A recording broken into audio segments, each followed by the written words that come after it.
Saviez-vous que la Bible cache des secrets qui peuvent changer votre vision de l'histoire et de la foi? Bien que de nombreuses personnes connaissent les histoires et les enseignements traditionnels de l'Écriture, il existe de profondes couches de sens et des mystères cachés qui sont rarement explorés. Ces révélations peuvent transformer notre compréhension de la création du monde, de la vie de Jésus et des prophéties qui façonnent l'avenir.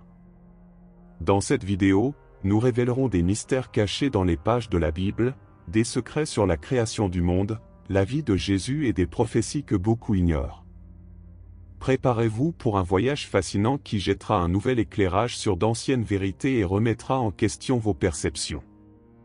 Imaginez découvrir que les « jours » de la création dans la Genèse ne sont peut-être pas exactement ceux que vous pensiez. Ou encore, considérez les possibilités intrigantes des années inconnues de la vie de Jésus, périodes sur lesquelles la Bible parle peu mais qui ont engendré d'innombrables théories. Et qu'en est-il des prophéties bibliques qui, bien que rarement évoquées, ont une pertinence surprenante pour les événements contemporains? Restez avec nous jusqu'à la fin pour découvrir des révélations surprenantes et comment elles peuvent impacter votre vie spirituelle. Nous explorerons différentes interprétations et théories, écouterons des experts et analyserons des textes anciens qui peuvent apporter un nouvel éclairage sur ces mystères. Dans cette vidéo, nous commencerons par une exploration approfondie des secrets de la création du monde, racontés dans le livre de la Genèse. La discussion dépasse la surface et plonge dans des débats théologiques et scientifiques qui tentent de réconcilier foi et raison. Nous dévoilerons ensuite les mystères de la vie de Jésus, en particulier les années les moins documentées de sa jeunesse. Et enfin, nous examinerons des prophéties peu connues qui trouvent encore un écho aujourd'hui.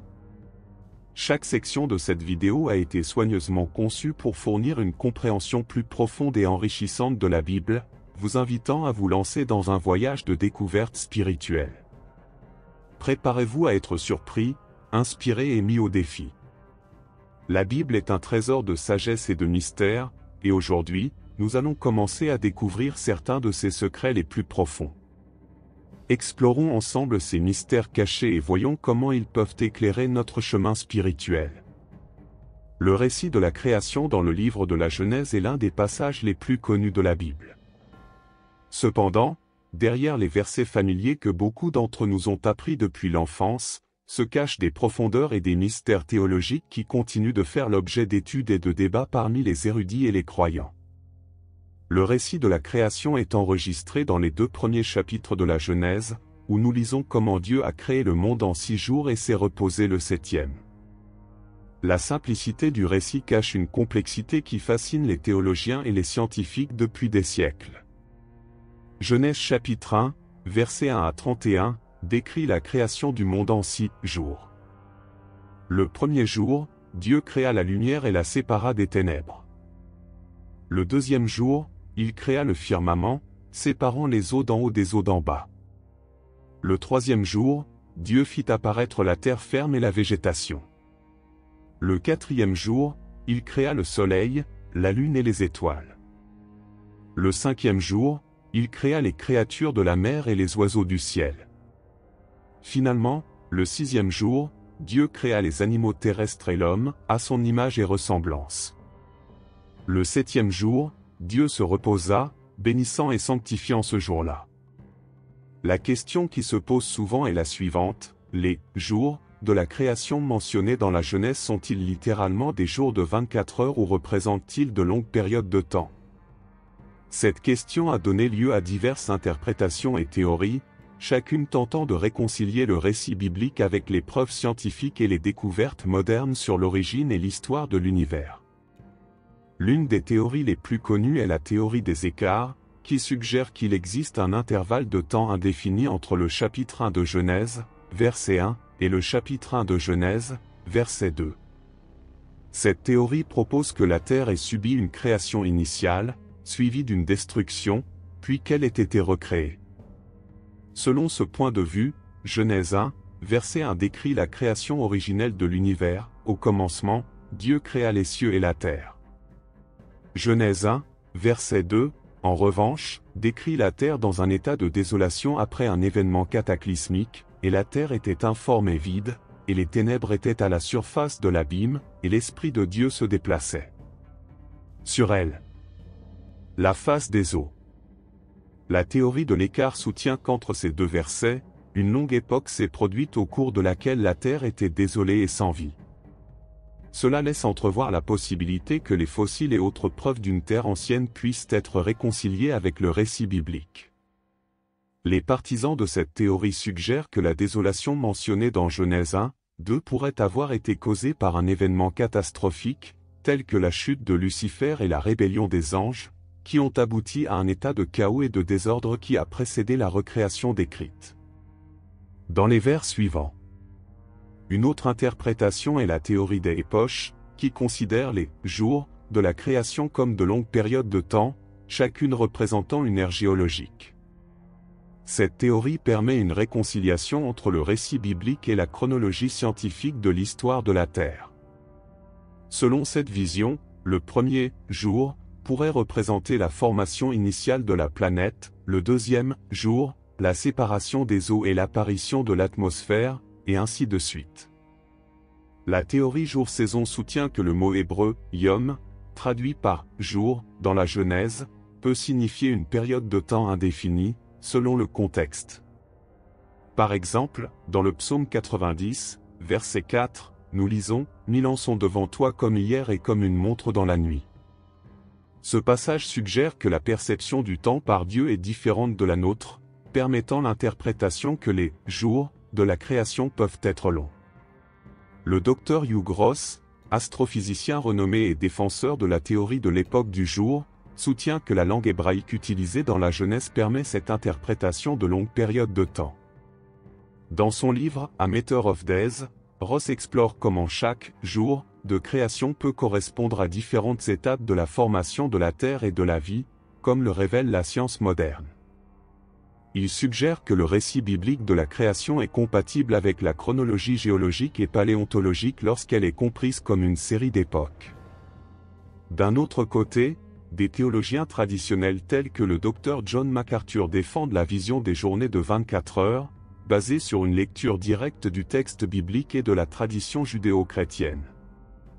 MacArthur, dans son livre « The Battle for the Beginning », affirme que la structure littéraire de la Genèse indique clairement des journées de 24 heures. Il déclare que Dieu, étant tout-puissant, n'aurait pas besoin de longues périodes pour créer l'univers, et que l'acceptation des jours littéraux renforce la doctrine de la création spéciale et directe par Dieu. La beauté de ces différentes interprétations est qu'elles nous montrent que la Bible peut être comprise de plusieurs manières et que la foi et la science n'ont pas besoin d'être en conflit. Au contraire, ils peuvent se compléter, chacun offrant une perspective unique sur la majesté de la création divine. Les théories sur la création, qu'il s'agisse de la théorie des écarts, de la théorie du jour ou de l'interprétation littérale du jour de 24 heures, nous aident à voir que la Bible est un livre vivant et dynamique qui peut s'exprimer de manière nouvelle et pertinente pour chaque génération. Ces théories nous invitent également à réfléchir plus profondément sur ce que signifie dire que Dieu est le créateur de l'univers. La création n'est pas seulement un événement passé, mais un témoignage continu de la puissance, de la sagesse et de l'amour de Dieu. Lorsque nous regardons le monde naturel, que ce soit à travers le prisme de la science ou de la foi, nous voyons la main d'un créateur intentionnel et puissant. Cette compréhension peut renforcer notre foi, en nous rappelant la souveraineté de Dieu sur toute chose ainsi que la complexité et la beauté de son œuvre. Comment ces visions de la création influencent-elles notre compréhension de Dieu en tant que créateur? Eh bien, la réponse peut varier selon chaque personne, mais quelques réflexions communes peuvent nous aider à mieux comprendre. Parlons d'abord d'émerveillement et d'adoration. Quelle que soit l'interprétation que nous adoptons, la création nous amène à un sentiment d'émerveillement et d'adoration. Lorsque nous regardons la complexité et la beauté de l'univers, nous sommes amenés à reconnaître un Créateur infiniment puissant et sage. Cela nous incite à louer Dieu et à rechercher une relation plus profonde avec lui. Après tout, lorsque nous voyons la grandeur de ses œuvres, nos cœurs se remplissent naturellement de gratitude et de respect. Ensuite, nous avons l'humilité et la dépendance. Les différentes théories sur la création nous rappellent nos propres connaissances limitées. La science et la foi nous montrent qu'il y a beaucoup de choses que nous ne comprenons pas encore pleinement. Cela peut nous conduire à une position d'humilité et de dépendance à l'égard de Dieu, reconnaissant qu'il est la source de toute vérité et connaissance. C'est un sentiment de soulagement de savoir que nous n'avons pas besoin d'avoir toutes les réponses, parce que nous faisons confiance à un Dieu qui les a. Parlons maintenant de l'intégration de la foi et de la raison. L'exploration de ces théories nous encourage à intégrer notre foi à la raison. Nous pouvons considérer la science non pas comme une menace pour la foi, mais comme un outil permettant de mieux comprendre la création de Dieu. Cela peut renforcer notre foi, en montrant qu'elle peut coexister harmonieusement avec la poursuite de la connaissance scientifique. Lorsque nous comprenons que la science peut en révéler davantage sur les merveilles de la création de Dieu, notre admiration et notre respect pour lui ne font qu'augmenter.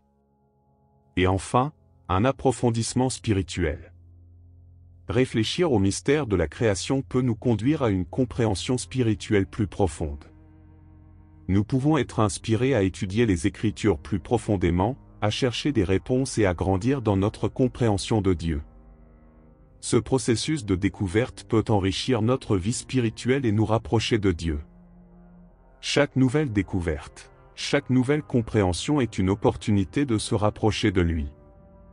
En fin de compte, ces différents points de vue sur la création nous invitent à explorer plus profondément le caractère et l'œuvre de Dieu. Ils nous rappellent que la Bible est un livre riche et complexe, plein de mystères et de révélations qui peuvent transformer notre compréhension de la foi et du monde. Alors que nous poursuivons notre voyage de découverte, nous sommes mis au défi de considérer la création comme un témoignage vivant de l'amour et de la puissance de Dieu, et de rechercher une compréhension plus profonde et plus riche de son œuvre. Et la plus grande preuve de l'amour de Dieu que nous ayons vu est venue sous la forme de Jésus. La vie de Jésus est sans aucun doute le thème central du Nouveau Testament et la base de la foi chrétienne. Il y a cependant une période significative de sa vie qui reste entourée de mystères et de silence, les années entre son enfance et le début de son ministère public, de 12 à 30 ans. Cette période, connue sous le nom des « années inconnues » de Jésus, a fait l'objet de nombreuses spéculations et de diverses théories. Commençons par ce que nous savons. L'évangile de Luc nous donne un aperçu de l'enfance de Jésus. À l'âge de 12 ans, on le retrouve dans le temple de Jérusalem, discutant avec les docteurs de la loi, impressionnant tout le monde par sa sagesse et sa compréhension. Après cet événement, Luc nous dit que Jésus retourna à Nazareth avec ses parents et leur fut soumis, et qu'il grandit en sagesse, en stature et en faveur auprès de Dieu et des hommes. Mais après cela, c'est le silence jusqu'à ce que Jésus réapparaisse à 30 ans, prêt à commencer son ministère. Alors, qu'a fait Jésus pendant ces 18 années? Il existe plusieurs théories sur cette période la moins documentée de sa vie. L'une des théories les plus populaires est que Jésus aurait pu voyager dans d'autres pays, comme l'Inde, où il aurait étudié avec des maîtres spirituels et des sages. Cette théorie est basée sur des textes et des traditions qui suggèrent que Jésus recherchait la connaissance et la compréhension spirituelle en dehors d'Israël. Ces récits, bien que fascinants, ne sont pas corroborés par les évangiles canoniques et restent le domaine de la spéculation. Une autre théorie est que Jésus a passé ses années à étudier en profondeur les Écritures juives et à se préparer spirituellement. En tant que charpentier à Nazareth, il aurait mené une vie simple et laborieuse tout en se préparant intérieurement à sa mission. Ce point de vue est soutenu par la tradition chrétienne, qui met l'accent sur l'humanité de Jésus et sur sa croissance en sagesse et en grâce. Pour ajouter encore des couches à ce mystère, il y a les évangiles apocryphes. Mais quels sont exactement ces textes? Les évangiles apocryphes sont des écrits anciens qui n'étaient pas inclus dans le canon du Nouveau Testament. Bien qu'ils ne soient pas considérés comme des écritures inspirées par la plupart des traditions chrétiennes, ils offrent des perspectives intéressantes et parfois divergentes sur la vie et les enseignements de Jésus. Un exemple notable est l'évangile de Thomas. Ce texte, découvert en 1945 parmi les manuscrits de Nag Hammadi, est un recueil de 114 paroles attribuées à Jésus. Contrairement aux évangiles canoniques, l'évangile de Thomas ne raconte pas les événements de la vie de Jésus, mais se concentre sur ses enseignements, dont beaucoup sont ésotériques et mystiques. Certains érudits pensent que ces paroles reflètent une tradition gnostique, qui met l'accent sur la connaissance secrète et la révélation intérieure. Un autre exemple est le proto-évangile de Jacques, qui se concentre davantage sur les événements précédant la naissance de Jésus et la vie de Marie. Bien que ce texte ne fournisse pas d'informations directes sur les années inconnues de Jésus, il enrichit notre compréhension du contexte familial et culturel dans lequel Jésus a grandi. Alors quel est l'impact de ces textes sur la foi chrétienne? Et comment peuvent-ils compléter les évangiles canoniques? Premièrement, il est important de rappeler que, malgré leur exclusion du canon officiel, les évangiles apocryphes ont une valeur historique et littéraire. Ils nous offrent une fenêtre sur la diversité des pensées et des croyances des premiers siècles du christianisme. D'un point de vue spirituel, ces textes peuvent remettre en question et enrichir notre compréhension de Jésus. L'évangile de Thomas, par exemple, présente Jésus comme un maître de sagesse, dont les paroles nécessitent une méditation profonde et une perspicacité spirituelle. Cela peut compléter la vision plus narrative des évangiles canoniques, offrant une dimension supplémentaire à la figure de Jésus en tant qu'enseignant et guide spirituel. D'un autre côté, ces textes soulèvent également d'importantes questions sur la nature de la révélation et de la vérité. Les chrétiens croient que les évangiles canoniques ont été inspirés par Dieu et sélectionnés sous la direction du Saint-Esprit. Cependant, l'exploration des évangiles apocryphes peut nous amener à réfléchir sur la manière dont la tradition chrétienne s'est développée et sur la manière dont les différentes communautés chrétiennes ont compris et vécu leur foi. Que nous disent ces histoires supplémentaires sur la mission et le caractère de Jésus? Ils nous rappellent que Jésus est une figure riche aux multiples facettes dont les enseignements et les actions continuent d'inspirer et de défier des millions de personnes dans le monde. Les années inconnues de Jésus nous invitent à considérer que lui, comme tout être humain, a traversé une période de croissance, d'apprentissage et de préparation. Cela nous rapproche de son humanité, montrant qu'il a également connu les défis et les joies du développement personnel. De plus, les évangiles apocryphes nous encouragent à explorer la foi de manière plus profonde et plus complète. Ils nous rappellent que la recherche de la compréhension spirituelle est sans fin et que chaque nouvelle découverte peut nous rapprocher de Dieu. Ces histoires, qu'elles soient acceptées comme historiques ou non, élargissent notre vision de Jésus et nous invitent à rechercher une relation plus intime et personnelle avec lui. En fin de compte, les mystères de la vie de Jésus, tant dans les années inconnues que dans les récits des évangiles apocryphes, nous mettent au défi de considérer notre propre voyage spirituel comme un chemin de découverte continue. Ils nous rappellent que la foi n'est pas statique mais dynamique, et qu'elle grandit et s'approfondit toujours à mesure que nous cherchons à en savoir plus sur notre Sauveur et son amour pour nous.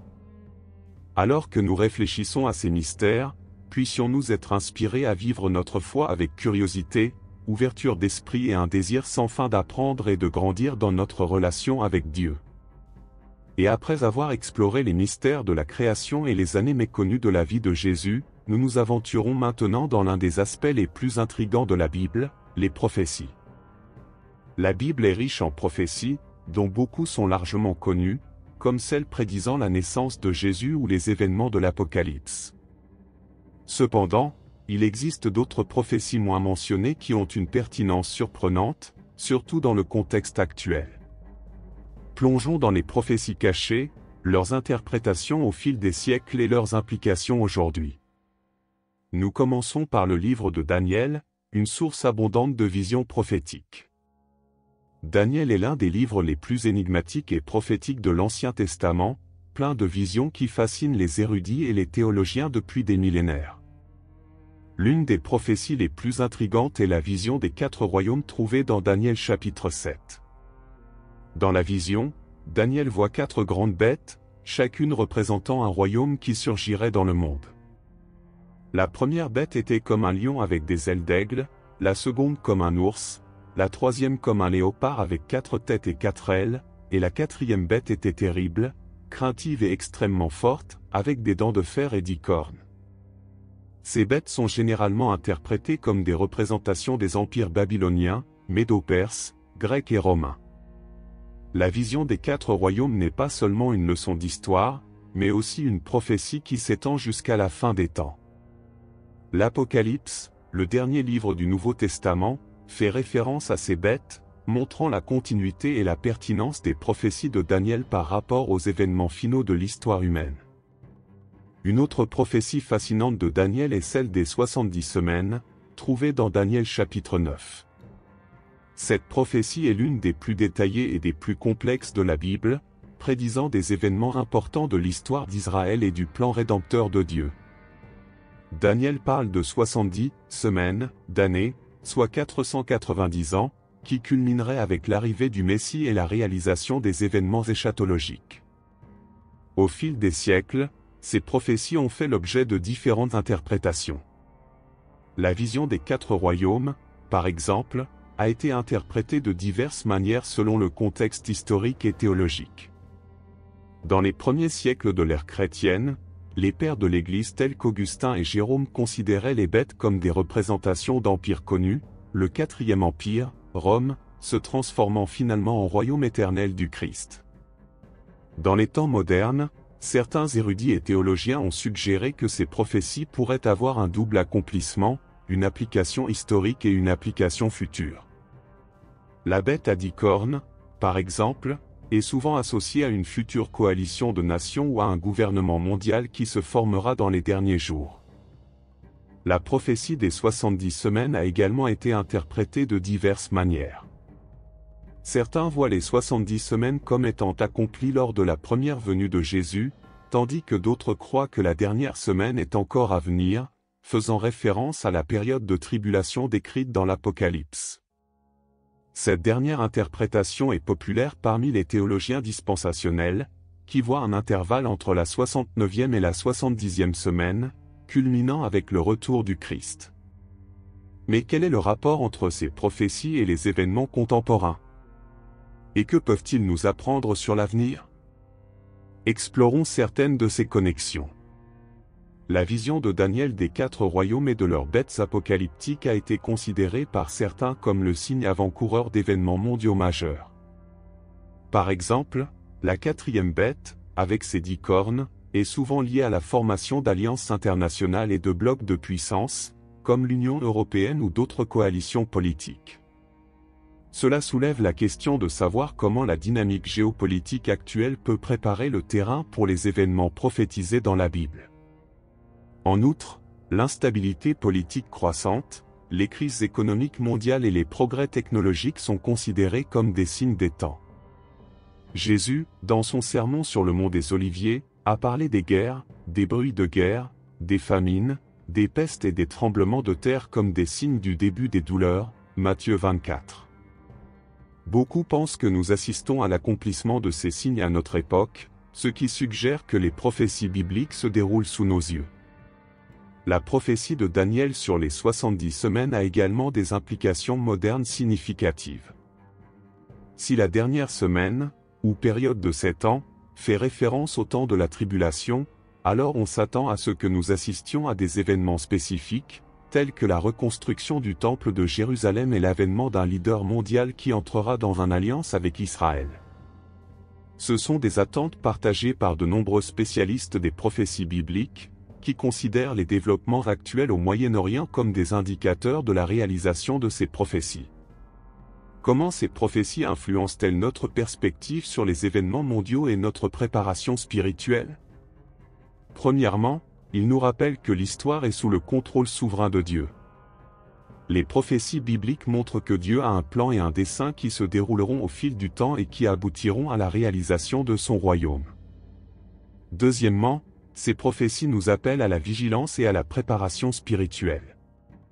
Jésus nous a avertis d'être prêts, car nous ne connaissons ni le jour ni l'heure de son retour, Matthieu 24, versets 36 à 44. Cela signifie vivre une vie de foi active, d'amour et de service, toujours prêt à rencontrer le Seigneur. Les prophéties nous encouragent également à regarder au-delà des circonstances immédiates et à voir la situation dans son ensemble. En temps de crise et d'incertitude, il nous rappelle qu'il existe de l'espoir et un avenir garanti par Dieu. Les promesses de Dieu sont fermes et fiables, et nous pouvons avoir la paix et la confiance en sachant qu'il contrôle la situation. Enfin, les prophéties bibliques nous mettent au défi de partager le message évangélique de toute urgence. Si nous croyons que les événements prophétisés approchent, cela devrait nous motiver à parler de l'amour et du salut en Jésus-Christ à ceux qui nous entourent.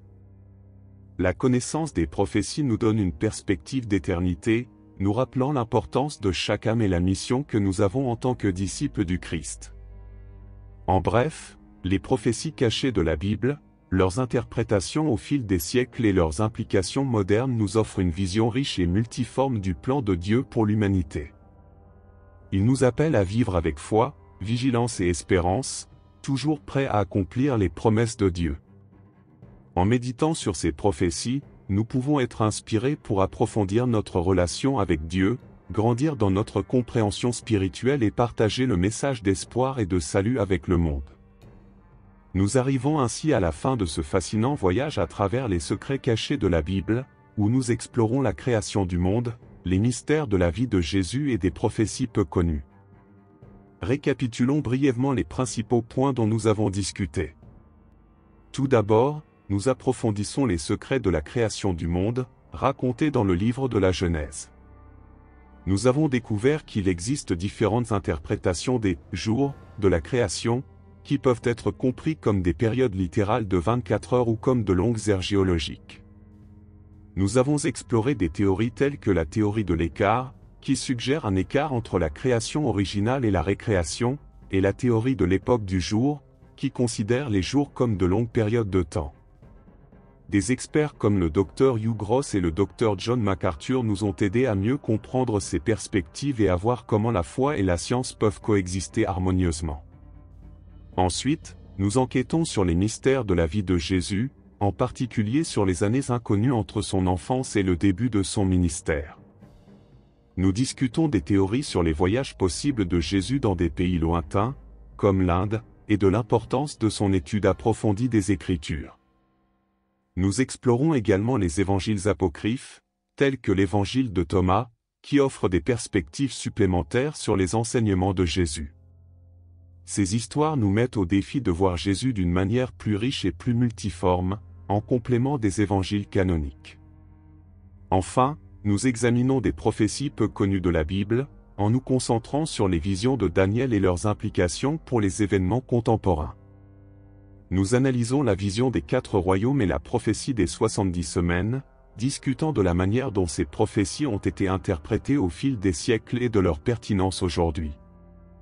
Nous avons vu comment ces prophéties nous appellent à la vigilance et à la préparation spirituelle, nous rappelant que l'histoire est sous le contrôle souverain de Dieu.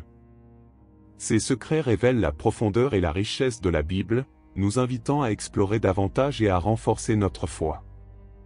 Chaque découverte, chaque nouvelle interprétation nous offre l'occasion de voir la grandeur de l'œuvre de Dieu d'une manière nouvelle et inspirante.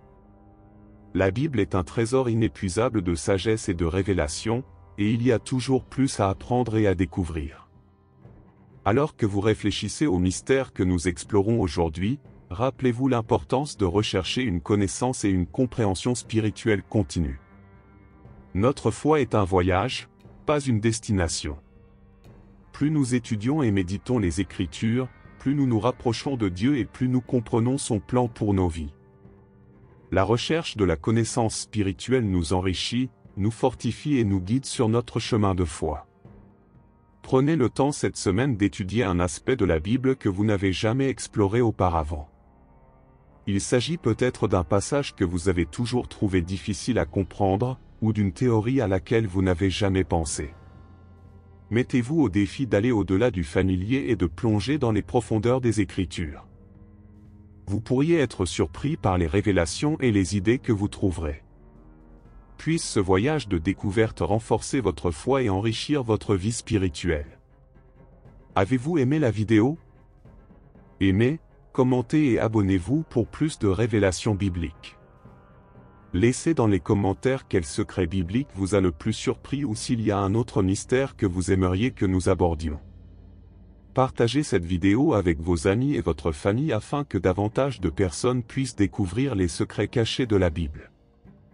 Ensemble, nous pouvons explorer les profondeurs des Écritures et renforcer notre foi.